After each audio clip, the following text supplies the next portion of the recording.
So, guys, I want to talk about the California Zephyr, and I actually took the train a few years ago. And what I would have to say is that, yes, there are some positives and negatives, but there's like at least 10 things to consider. And it honestly helped me accomplish my goal of visiting all 50 states. There were a bunch of states that I've knocked off. So, my first piece of advice that people have to know is that if you buy a room, it runs between $700 and $2,100.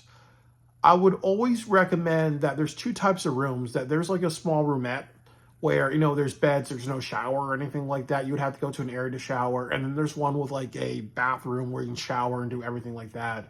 That's not really worth it. You should always get like the small roomette. That's, in my opinion, that's the best one, because the other one, just to have a private shower and other things like that, you don't need to spend so much more money. And the other thing about that is usually you don't want to like shower on the Amtrak train because, it's dangerous, because you'll be like bouncing around and all that. So that's my first thing, is just to say that, it runs between $700 and $2,100, but getting the room without a shower is the best thing.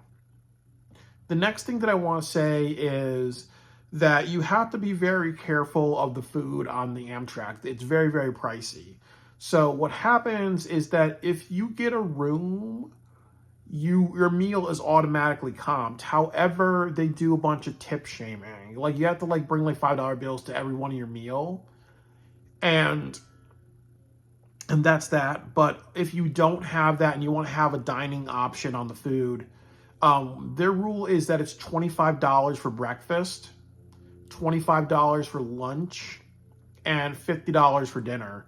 And usually the dinner is like a steak or something that's like, and the Amtrak food, it's kind of like maybe diner quality, So honestly, like, you're getting a breakfast that you can get at a diner for maybe like, $10, but they're charging you $25 for it. You're getting like a burger. How much does a burger cost at a restaurant?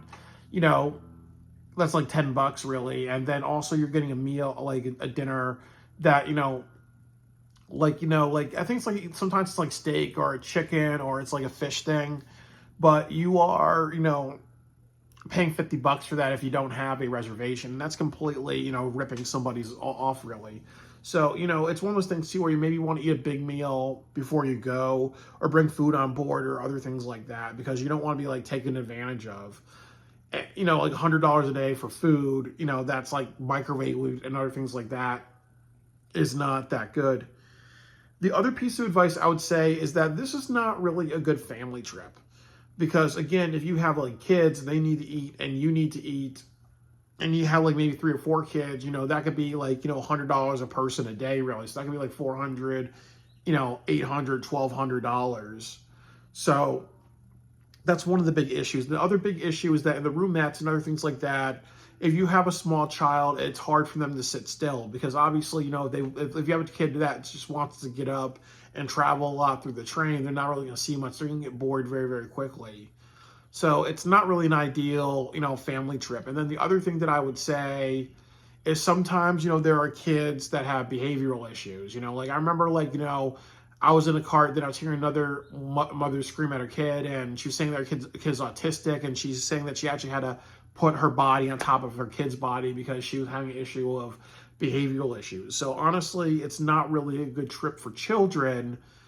And the other part of it is that's not a good trip for children because, they can get bored very, very easily. And also, if a child with behavioral issues or attention, not having the best attention, having attention issues, paying attention issues, or getting bored of something, that's not really the best trip. So the other part of it I'm going to say is that there's a lot of cancellations and delays with the California Zephyr.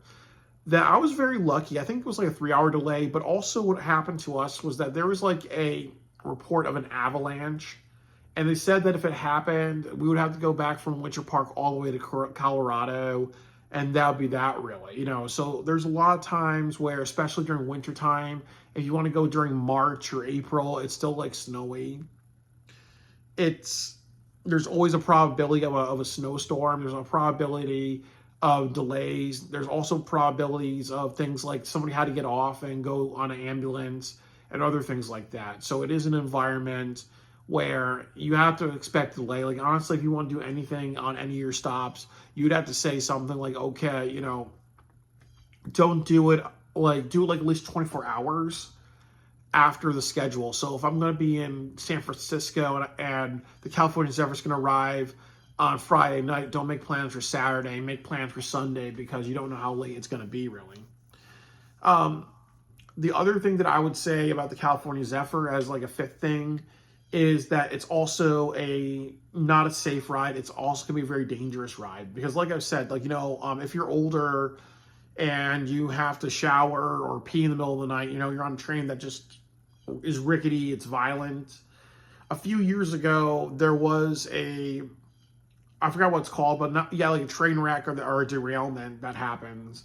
America is not a good country when it comes to their trains, so that's also another issue that happens. Well, it's not really a safe ride, and it's not really a ride where it's a ride where anything can happen, really, because it's an old train, the tracks are not that updated. It's something that, your train's also possibly been like built in the 1960s, so it's definitely something where it's an old rickety train, and you can get hurt, or you're bouncing around, or you're taking a shower and you're banging around in there and stuff like that, really. So it's definitely something where you can get hurt. A few other things, I think 5 other things I would say is that there's a lot of kids on the train. So the problem is that if you have a bunch of screaming kids, if you don't like hearing screaming kids or seeing like kids like just get bored and they're spilling drinks or they're running up and down the aisles or whatever, really, you got to deal with that. The other thing too is that obviously we know what happens when you have cute kids, that if there's like a super liner room, the kids are going to have the seats and the adults aren't going to be expected to let the kids, watch the scenery. Like, you always have to be, it's like adults, the adults that pay are not, it's like the adults are paying. So would it make sense for the paying customers to see the viewing seats on the Superliner, or does it make sense for a bunch of bratty kids to see it and they're not going to appreciate it or anything like that, really? So that's another big issue as well. And then it brings me to my other criticism is that with the Superliner, they make a rule of you only get 2 hours because they don't have enough seats for everybody. And definitely it's one of those things where I've never seen them really enforce it, but it's a way to kind of intimidate people into saying, okay, you can't hang out there all day and other things like that. And once they tell you to go, you have to go because you don't want to like get kicked off the train or anything like that. And I also will say another thing is customer service. That I remember like there was a guy who was serving drinks downstairs, and you know what, he would be like telling jokes on the intercom. He would kind of like, I remember like one time he wanted to give away sandwiches because he didn't want to throw them out really, but he kept getting on like every like 5 minutes because he wanted to, he wanted to give it out really. He's telling jokes, he's being funny. And I actually reported that because it's honestly like, dude, that's just, disrespectful really. Like I work at a hospital and you know what, I'm going on vacation for a week to Tennessee next week. So if I was on the intercom, or if I had my mobile phone and I was texting everybody like saying, yay, I'm going to Tennessee, hell yeah, or yippee-ki-yay, or anything like that, really, that's just not appropriate. You keep your comedy to myself. Or like when I did the 48-hour film project for New Haven one year, I was going through a hard time, and I was sharing with the audience that I was going through a lot of these hard things in my personal life, and that inspires my writing. But it got to a point where what I was saying was not appropriate for all audiences, because I was saying deep things about my depression and the PTSD and the memories that are painful to me that I think about to conjure ideas for my writing. But I was going through a hard time and lost control of my emotions. It's not fair for somebody, even in a situation like me where I kind of monopolize, I monopolize speaking out about something at an event where we speak and share stuff. The same way, if somebody's has an intercom system and they have, and they're supposed to be on the intercom, being professional, just joking and clowning around, you can't really do that. The next thing that I would say is that you need to know how to navigate the Chicago train department, because the Chicago Amtrak, because I believe it's one of the biggest in the world. There's a basement with all the trains. I remember like one time I didn't know where to go, but I was gonna guess and get on a train, but I was extremely lucky because somebody asked me about where I was supposed to go, and then he said no, you got to go there, and then he saved my trip. Really, he really saved my trip. So yeah, you have to just know where you're going, and know how to navigate that very, very well. And that's also very important because Chicago has a very difficult Chicago has a very, very difficult, or hard to navigate, area where the trains are. You got to just ask the right questions. You got to be assertive, and you also have to show up early, like maybe like an hour early before your train arrives, just to make sure that you just are set. You're not rushing at the last minute. And then another thing too is that they have a lounge across the street for people who are taking like trains around the country, like the Viewliners. The super lines have the rooms and all that, and sometimes people will be there to escort you and do what they're supposed to do, and sometimes people will not do their jobs, or they'll not care if you miss or whatever. And I think the last thing that I would say, is it worth it or not? And my question is, it's 50-50. Like, I think the big thing that I would say is it's worth it if you have a goal to see the American frontier, or try out being on a train. That's the only way you gotta say if it's worth it. If it's just for you to go, from place to place, really, it's not worth it at all unless you are, doing it in place of an expensive plane ticket, or or if you're flying or whatever. It's only worth it's really worth if you're anti-plane or don't like planes, but it's also worth it if you want to see the American frontier and all that, because it's definitely very beautiful and memorable. And I also think, last thing that I would say is, when you do the California Zephyr or any Amtrak train, spend a couple of days at every single city. And the major cities are Denver, Salt Lake City, and Emeryville, which is a borough of San Francisco. So San Francisco. And it's good to do that because, riding through for 3 days straight can make you claustrophobic. It can also make you have a lot of anxiety because you're like, oh my God, I'm on this thing that feels really endless. And then there's delays and other things like that.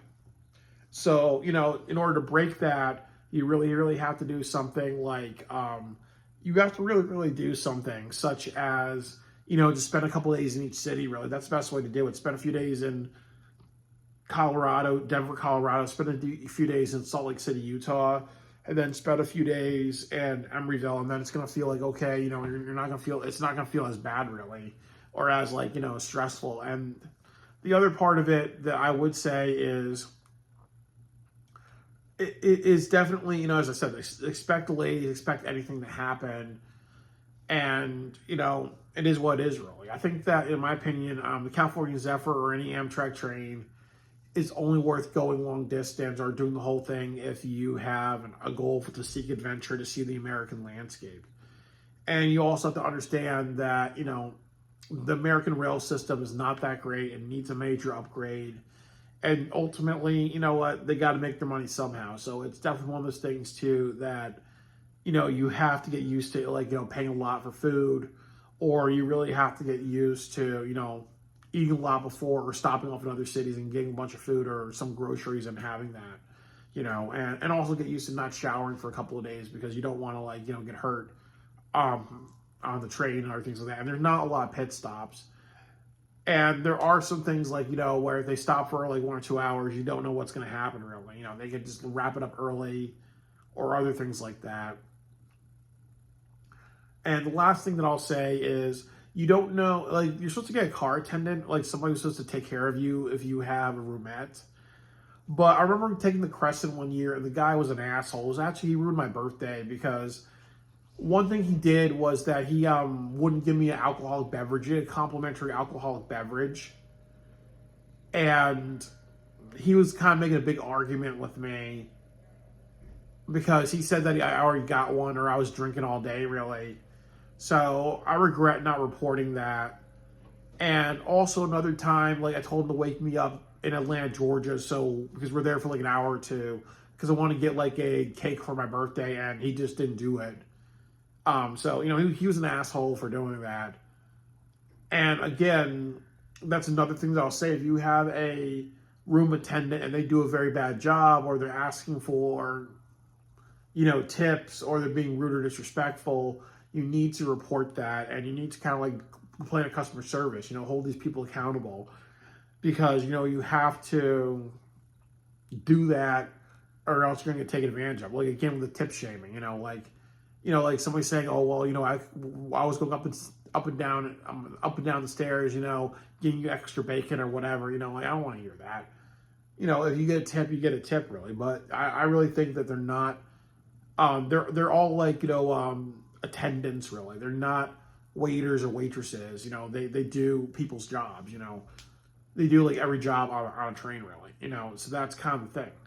So with that said, if like I work at a hospital, so again, I make like $30 an hour. So hypothetically, if I was making like $30 an hour at Amtrak, and I was bitching about like my tips or everything like that, or guilting somebody saying, I go up and down stairs getting you bacon, I got you an extra like soda, I pour an extra ice for you, all that stuff, fuck you. Because you know what? It's good to tip, it's important to tip, it's meaningful to tip. But if you're just gonna be an asshole about it, then that's just not cool. You have to be respectful and not take advantage of people. Because if people get taken advantage of, people gotta speak out. So overall, the California Zephyr, those are my like advices before you go on the California Zephyr, or like things to look out for.